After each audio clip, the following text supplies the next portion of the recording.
বুকে কফ জমলে কি করণীয়? শীতকাল আসন্ন। চারিদিকে রুক্ষ শুষ্ক আবহাওয়ার সাথে বইছে ঠান্ডা বাতাস।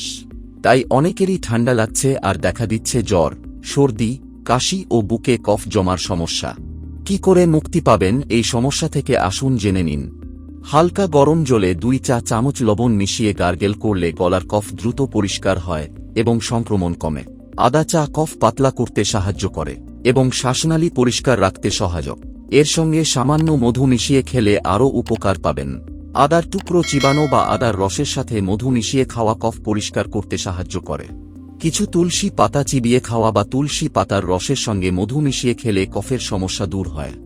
1 গ্লাস গরম দুধে সামান্য হলুদ এবং গোলমরিচ গুঁড়ো মিশিয়ে খেলে দ্রুত কফ পরিষ্কার হয়।